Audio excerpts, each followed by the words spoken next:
सदा परिभवग्नमभीष्टदोहम् तीर्थास्पदम् शिवविरिञ्चिनुतम् शरण्यम् भृत्यार्तिहम् प्रणतपालभवाब्धिपोतम् वन्दे महापुरुषते चरणारविन्दम्।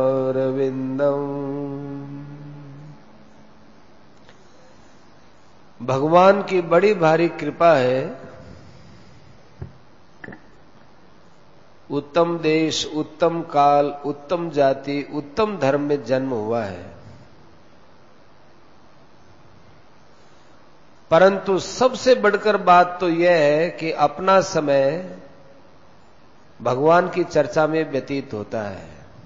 ये सबसे बड़ी भगवान की कृपा है। सब कृपाओं को पीछे छोड़ो, ये सबसे बड़ी कृपा है। आगे आने वाला समय कैसा है पता नहीं। यदि सत्संग आदि कार्यों में लगे तो भगवान की दया समझना, और बुरे कार्यों में समय लगे तो अपने स्वभाव का दोष समझना।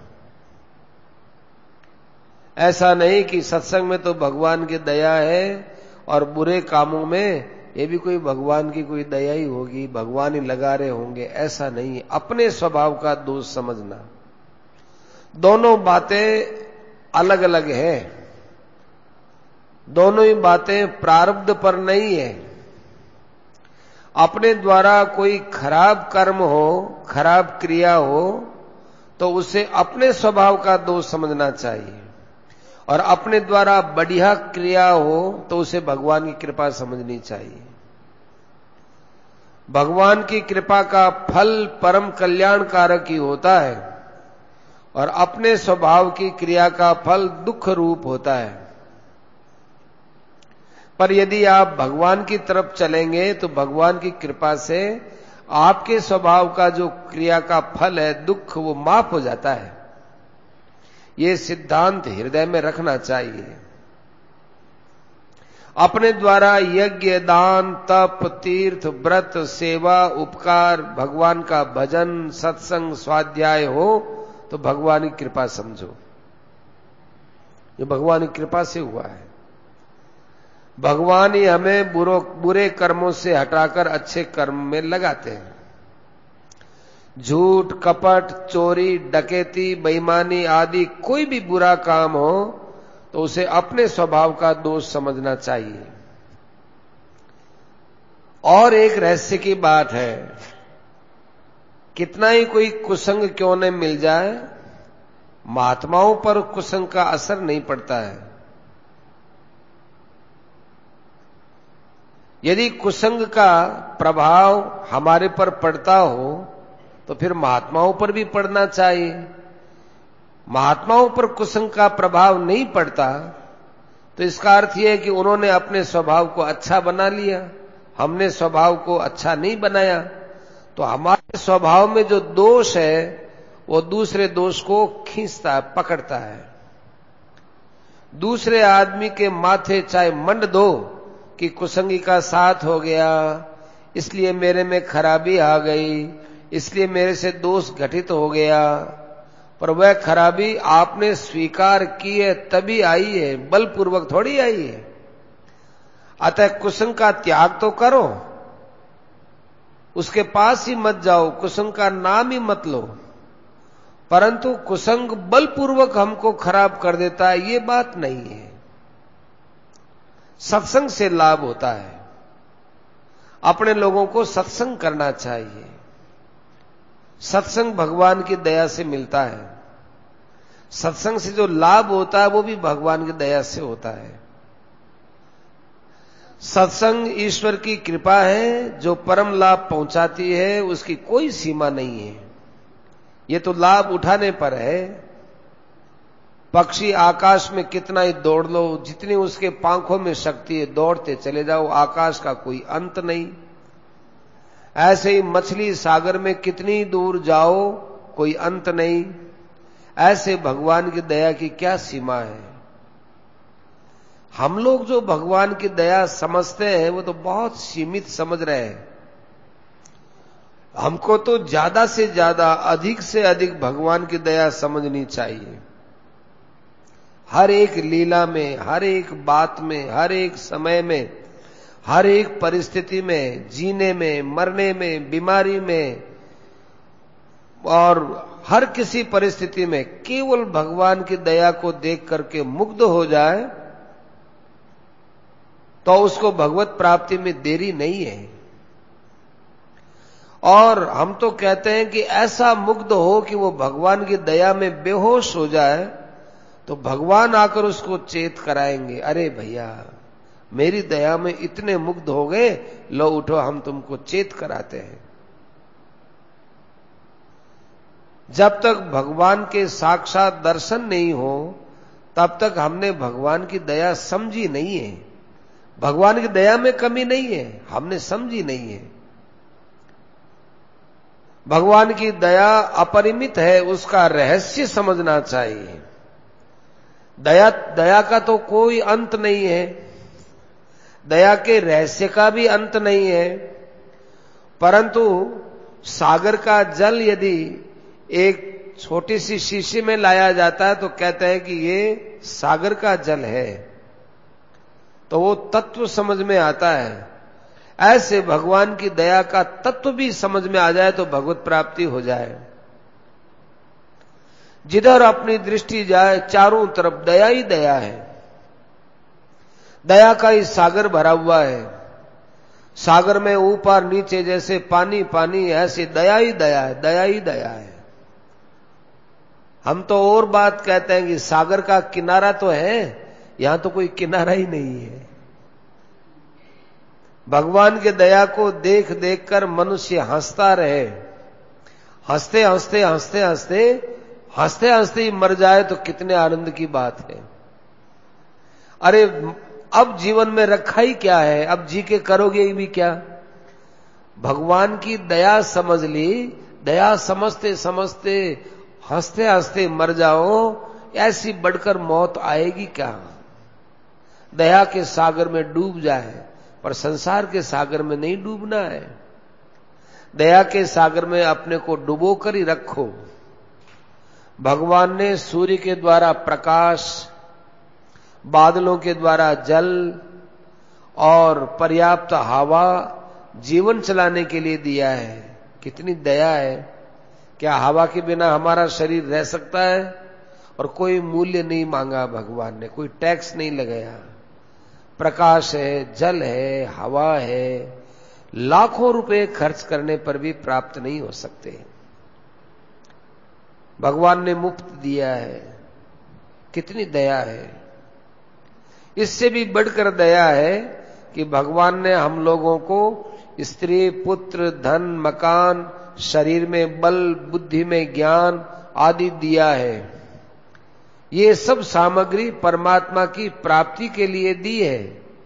ये केवल अपने भोग इसमें इस्तेमाल करने के लिए नहीं दी है। ये तो भगवान की दया है ही कि उन्होंने हमको ये चीजें दी है, किंतु उनसे भी बढ़कर दया है जब भगवान प्रतिकूल परिस्थिति पैदा करते हैं। जब प्रतिकूल परिस्थिति पैदा करते हैं और हमें दुख और क्लेश देते हैं, अर्थात भगवान हमसे ये चीज लेते हैं, जैसे स्त्री मर गई, पुत्र मर गया, धन चला गया, बीमारी हो गई, ये भगवान की अतिशय कृपा है, अतिशय कृपा। सुख के माथे सिल पड़े जो नाम हृदय से जाए, बलिहारी वा दुख की जो पल पल नाम रटाए। जिस सुख के मिलने पर भगवान को भूल जाए, उस सुख के माथे पर पत्थर पड़े। दुख की बलिहारी है जो क्षण क्षण में भगवान की याद कराए। संसार में भगवान दुख में याद आते हैं। किसी भक्त ने ठीक कहा है, दुख में सुमिरन सब करे, सुख में करे न कोई। जो सुख में सुमिरन करे तो दुख काहे को हो। दुख में सभी भगवान को याद करते हैं, पर सुख में कोई नहीं करता। सुख में भजन करे तो दुख होता ही नहीं। अच्छा तो दुख ही है जो भगवान का सुमिरन कराता है बेचारा।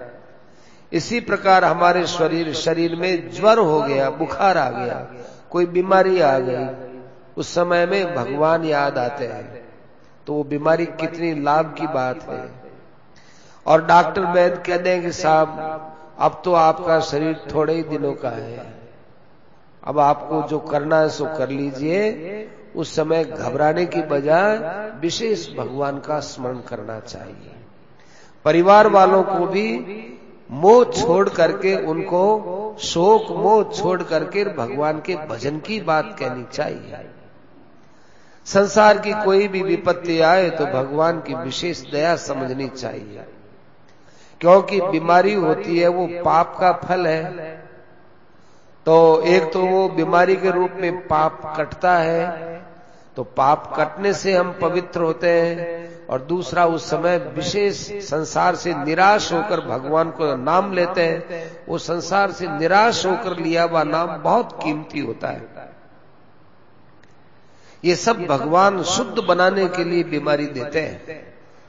भीष्म जी ने भगवान से प्रार्थना की कि हमने जितने पाप किए हैं वो सब आ जाए, ये जितने बाण हमारे लगे हैं ना, ये सब हमारे पाप के फल से है, सब पापों का फल भुगतान हो जाए तो अच्छी बात है, फिर आगे हमारा जन्म नहीं होगा। हे भगवान, आपने तो मुझे इतने बाणों की सैया पर सुला करके पाप रहित बना दिया, शुद्ध बना दिया। तो भीष्म पिता मैंने सरसैया पर पड़े रहकर जितना भगवान का स्मरण किया उतना पहले नहीं किया था।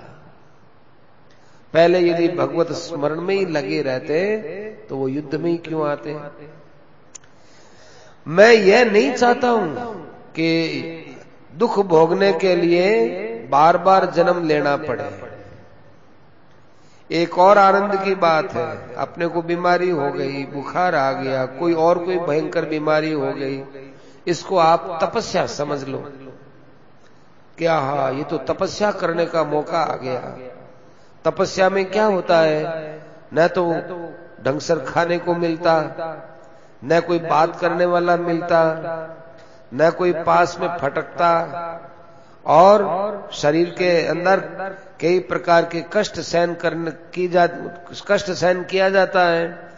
तो बीमारी को तपस्या की भावना से आप स्वीकार कीजिए, तो जो तप जानबूझ करके करते हैं उससे दुगुना तिगुना चौगुना लाभ मिलेगा। ये तपस्या का लाभ आपको और हो जाएगा। और दुख की प्राप्ति होने पर निरंतर ये बात आती है कि ओहो, मैंने जो पाप किया था ना उसका फल भोग रहा हूं। तो ऐसे करने से आपके मन में एक भावना और बनेगी कि भाई अब पाप नहीं करना चाहिए, ऐसे भोगना पड़ता है, ऐसे भोगना पड़ता है। तो देखो, बीमारी ने आपको पापों से घृणा करवा दी और भगवान की याद दिला दी। भगवान को याद करने में दुख ही तो हेतु बना। जब आप सुख में मस्त थे तो भगवान को कहां याद करते थे। अब दुख आया तो भगवान को याद करते हो, तो दुख तो बहुत अच्छी चीज है। इसलिए हमारे मत में तो दुख को सुख से बढ़कर समझना चाहिए। है तो ये बात कठिन परंतु लाभदायक है। इसलिए विपत्ति में भगवान की विशेष दया समझे। ये बात अलग है कि किसी किसी समय में भगवान की याद सभी को आती है, सभी हो चाहे कोई हो, आती है। यदि याद नहीं आते तो आप क्या करते, कुछ भी नहीं करते। तो ये भगवान की विशेष दया है कि कभी कभी याद के रूप में भगवान आ ही जाते हैं। समय समय पर भगवान आपको याद आ जाते हैं। याद आने के बाद में उनको भुला देना ये हमारी मूर्खता है। वो थोड़े ही कोई भुलवाते हैं। क्यों भुलवाएंगे? यदि भुलवावे तो याद आवे ही क्यों? याद भगवान कराते हैं, भूलते हम हमारी गलती से भूलते हैं। स्वाभाविक ही कभी भगवान याद आ जाते हैं तो विशेषता से सब काम छोड़ करके भगवान के भजन में लगना चाहिए। माता है, मैंने उधर आ सकते, खाली जगह पड़ी है, खूब आराम से। स्वाभाविक ही भगवान याद आते हो, उस समय सब काम छोड़ करके भगवान का खूब जोर से भजन करना चाहिए। यदि भगवान याद नहीं आते तो हमारा क्या जोर था, क्या कर लेते हम, पर भगवान याद आ गए, निहाल कर दिया, बस उस समय तो अपना सब काम छोड़ो, भगवान को विशेष याद करो। हर एक विषय की प्राप्ति में, हर एक विषय में भगवान की दया को देखना चाहिए। यो माम पश्यति सर्वत्र सर्वं च मयि पश्यति तस्याहम न प्रणश्यामि स न प्रणश्यति। जो मुझको सब जगह देखता है, सब में देखता है, मैं उससे अलग नहीं होता, वो मुझसे अलग नहीं होते। इस प्रकार देखने का जो ज्ञान है वो परमात्मा से होता है। हमारी बुद्धि कैसे भगवान को सब जगह देखेगी, भगवान की कृपा से देखती है। खूब अधिक अधिक प्रसन्न और प्रसन्नता लेनी चाहिए, शांति मिलेगी। कीर्तन करते करते प्रेम में एकदम मूर्छित हो जाए, दिखाने के लिए नहीं, बताने के लिए नहीं, मस्ती में मूर्छित हो जाए, होश सब रहे, होश तो पूरा रहे और मूर्छित हो जाए, ये एक अलग ही अवस्था है। अपने आप को भूल जाए, कीर्तन के सिवा किसी बात का ज्ञान नहीं रहे, भाव बढ़ते बढ़ते बढ़ते बढ़ते एकदम भगवान में ही डूब जाए तो भगवान प्रकट हो जाते हैं। जैसे द्रौपदी ने एक ही बार सकाम भाव से एक आवाज लगाई तो भगवान आ गए। अब भगवान ने देखा कि इतने आर्त भाव से द्रौपदी ने मुझे पहले कभी नहीं पुकारा और बड़ी आवश्यकता है मेरी वहां पहुंचने की, तो भगवान वस्त्र रूप से आ गए। जब आप में थोड़ा सा भी प्रेम बढ़ता है तो उस प्रेम को भगवान बहुत करके मानते हैं। प्रेम बढ़ते बढ़ते इतना बढ़ जाए, इतना बढ़ जाए कि एकदम अपने आप को भूल जाए, मूर्छित हो जाए, प्रेम में पागल हो जाए। वो पागलपन सैकड़ों बुद्धिमानियों से अच्छा है। सत्संग की शास्त्रों में मुक्ति से बढ़कर महिमा बताई है। अपने भाग्य के भरोसे बैठ जाओ कि भाग्य में लिखा होगा तो सत्संग कर लेंगे, तो बैठे रहो। ये चीजें भाग्य से नहीं मिलती हैं, भगवान की कृपा से मिलती है, प्रेम से मिलती है। प्रेम और श्रद्धा